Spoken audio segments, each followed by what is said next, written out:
What is going on, guys? Welcome back to the videos. Today we're not really doing a whole lot, but I figured I'd bring you along. We're doing a full fluid service on this 2021 Ford Ranger. It's a really nice truck. The customer just hit about 60,000 miles. It's a little bit over that now. We already did the oil change on it a couple weeks ago, but he wanted to do a belt, a transmission, drain and fill with a filter, front and rear diff, and the transfer case fluid. So we're going to knock all that out today. I'll bring you guys along for it. It's not really going to be a tutorial because there's a lot of good videos on how to do all this stuff out there. If you guys have any questions, let me know down in the comments. But let's go ahead and get into it and have some fun with this Ford today. All right, guys, so I already got started. I came back here to the back of the vehicle just because it was the easiest and quickest to get to. There's not a lot of light back here right now, but I've got the rear differential draining into the pan. And then I think next we will move up to the front and do the front differential. It's same process as any regular differential on the older vehicles, older Jeeps, stuff like that. Crack the fill plug loose to make sure you can get fluid back in it. Then crack the drain plug, drain it out, fill it back up. It's easy enough. So front diff is gonna be probably under this skid pan or a little bit behind it, but it should be pretty easy to get to. I don't think I'm gonna show a whole ton of doing all this, but if I do, obviously you guys will see it. If not, we'll just knock it out, make some quick, easy money, and like I said, have some fun with this Ford. It should all be pretty simple and straightforward. I've got my Duralast Gold filter and a new gasket, and then I've got all my fluids over here. Obviously the differentials take gear oil. I'm putting 7590 in it. Mercon LV ATF for the transfer case, and then ULV transmission fluid for the transmission drain and fill. I'll try and give you guys specifications when I'm doing it. But you know, if it gets away from me, I apologize. Anyways, let's continue to knock some stuff out and we'll get this job done. Not that bad. So to fill the fluids, since I didn't get the nice squeeze tubes or whatever of the gear oil and all that stuff, I'm using this Harbor Freight transfer pump. It's not my favorite thing. I'm gonna be really honest with you. I kind of hate using it. It makes a huge mess. It's hard to maneuver because the lines, the hoses are kind of like, they're stiff, you know? And if you don't have it right in the jug right, it can knock it over, or it's just a pain in the butt. And then you have to get under the car and pump this thing 1,000 times because the hoses are so long. I might trim them down a little bit, honestly, but it is useful to have them long, so I might leave it. Anyways, this is what I'm using to pump the fluids into the different components. So rear diff is finished draining. Let's pump some fluid into it. Front diff is draining right now, so that'll finish draining while we're pumping fluid. And then we'll move on to the transfer case. Knock the easy stuff out first, and then I will show you guys a little bit of dropping the transmission pan and doing a service on that. So let's get to it. Really quick, I just wanted to show you guys right here, if it'll focus, right there is the little bit of gunk that came off of the rear drain plug for the rear differential. So it's not that much. You know, for 60,000 miles, pretty sure this customer goes off-road quite a bit. It's actually really cool. He's a photographer of abandoned buildings. So I think he goes off-road quite a bit, takes pictures of abandoned buildings and stuff like that. And so I think he uses four-wheel drive quite a bit. And, you know, gets that rear differential, front differential, all that stuff working pretty good. So, I mean, this amount of gunk coming off is kind of to be expected.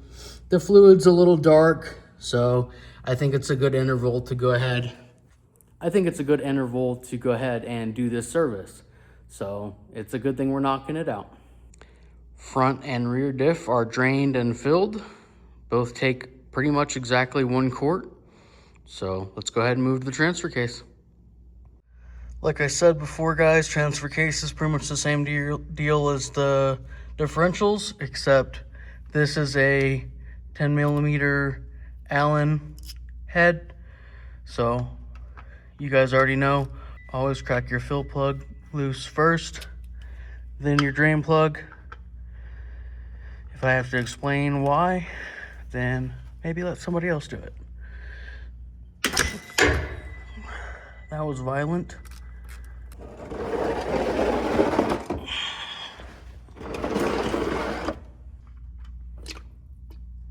And that fluid is pretty dark. Not really much on the drain plug. Not a little bit either, though. Like I said, this guy utilizes 4-wheel drive quite a bit. So I'm sure this transmission or this transfer case gets its workout. But let's let that drain. And then we will pump it back up, just like the front and the rear diff. We will pump it with the fluid. I'll show you which one this one takes here in a minute. But we'll get this one done, and then we'll move on to the transmission service, and then we'll do the belt, and we'll be done. So the fluid the transfer case takes is actually ATF, but it's Mercon LV. It's best to get this stuff from Ford Motorcraft. Really, it's best to get all these fluids directly from Ford, but as far as the transmission stuff goes, I really like Valvoline for most all of my fluids. So we're using Valvoline for the transmission, but Mercon LV ATF for the transfer case. Okay, transfer case is filled up. I'm going to move on to the transmission service now. The transmission pans on these cars they don't have a drain plug. So you have to drop the pan to do the service, which you have to drop the pan to do the filter anyways, so not really a big deal. I'm gonna try my best to show you guys some of this process, but it's kind of bad lighting under there and tight spaces, so if I don't show you a lot, I apologize. There's really good videos out there on how to do it, and it's really not hard. So let's go ahead and start on that. All right, so here's the pan. There's a couple 10 mil little nuts on these studs holding the heat shield on.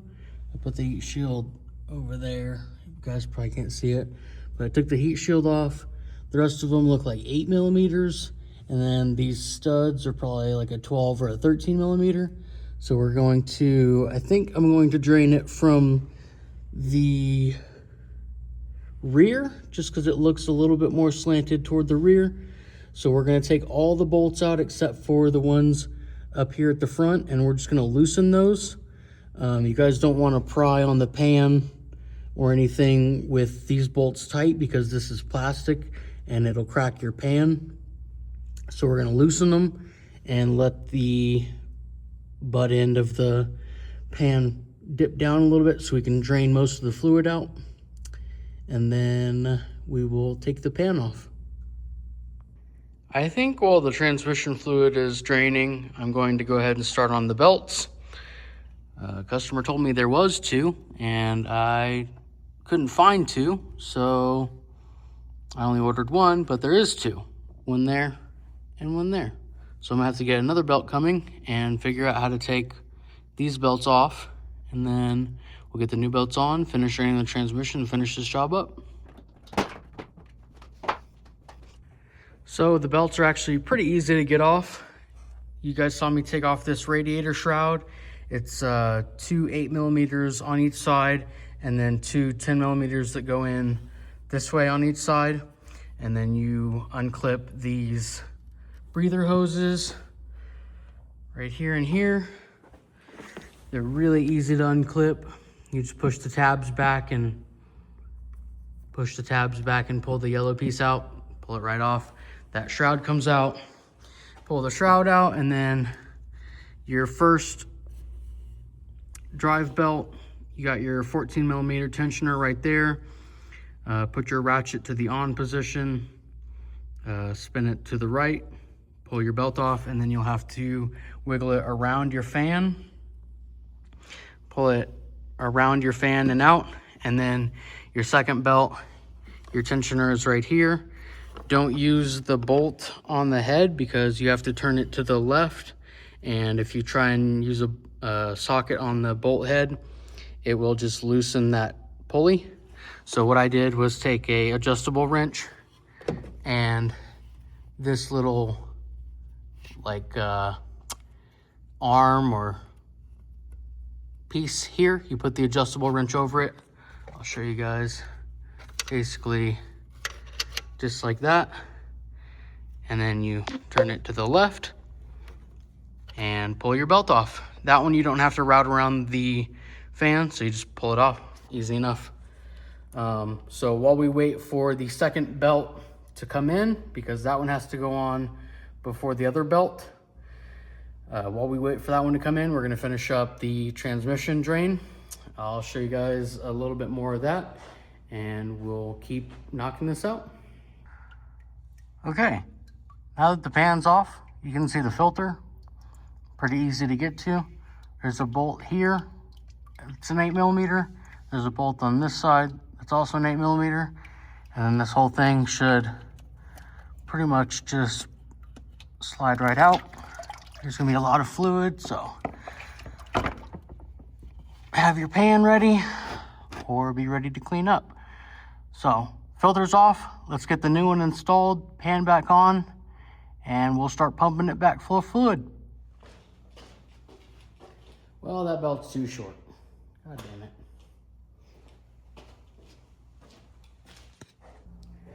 Cool, we got the right belt that time. I didn't film putting it on because the guy was waiting for me to make sure it was the right one, but it's on. Now this belt will go on. This one goes around the fan. This is the main clutch fan belt.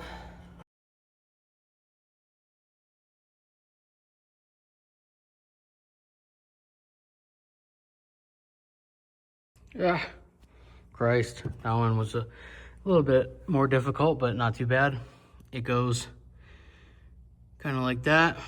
Don't forget to plug your thing back in. Sensor for your clutch fan, and this little hose thing that I assume is just to keep the sensor in place. You guys probably can't even see what I'm doing because of the fan blade. But anyways, don't forget to plug this back in, put your shroud back on, your belts are done. Transmission is filled, so now all we have to do is start the vehicle, run it through the gears, and check the level again. Once we check the level again, we can either top it off or whatever it needs, and then this whole thing should be pretty much done. So cool, quick, fun, easy day. I love it.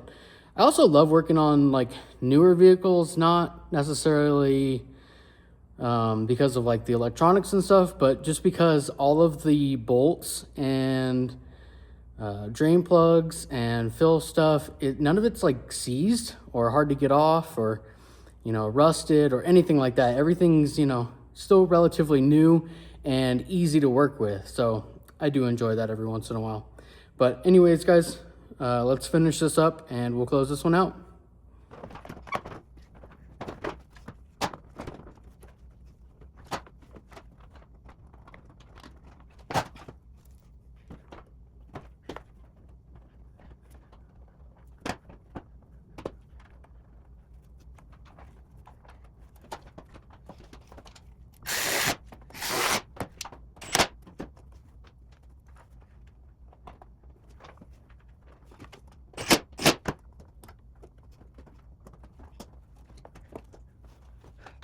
Okay, so everything's buttoned up. We just need to check the transmission fluid level. To do that in these trucks, you obviously have to get your scanner, make sure the transmission temperature is at a certain level. I think this one's between 95 and 110 degrees Fahrenheit. So we're going to, don't quote me on that. I'll double check in a minute, but we're going to make sure the transmission temperature is at the right level. And then once we get it at the right level, at the right temperature, we will check the temperature again, or the level again, and make sure it's at the right mark. And then this guy will be done, and then we'll close this one out. So stick around, I'll update you guys, and we'll finish this guy up. Sorry, specifications say transmission temperature needs to be between 206 degrees Fahrenheit and 215 degrees Fahrenheit. So let's get it there and check it. Well, not really sure what's going on down here, but customer has some kind of aftermarket, maybe remote start or something like that in the vehicle. So my scanner is not reading the vehicle information, and it's not reading the VIN, and I can't look at anything. So I'm just going to, I guess, drive the car around the block and make sure the car itself is up to temperature. It's kind of a guessing game, unfortunately, but I'll just drive it around a little bit, make sure the fluid's up to temperature, pull it back in, check it one last time, and then we should be good to go.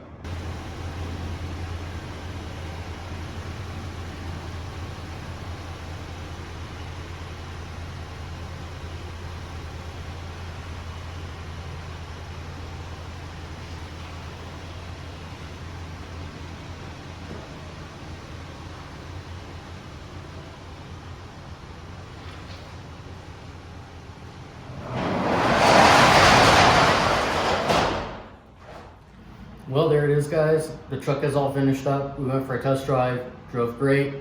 The little wrench icon did come on for a traction system failure, but I'm pretty sure that was just because some of the modules were going off while I was doing the fluid change, and it assumed that there was no fluid in the transfer case. It wouldn't let me shift into 4 high, 4 low, anything like that. So just pulled it back in, disconnected the battery for a couple minutes, put the battery cable back on, restarted it, and everything was fine, good to go. Test drove it again, and she's perfect. So that's gonna do it for today, guys. That's all I got for you. I really appreciate you guys watching. Hopefully you guys enjoy this style of content. It's probably not the most informative, but hopefully it's at least enjoyable for you guys.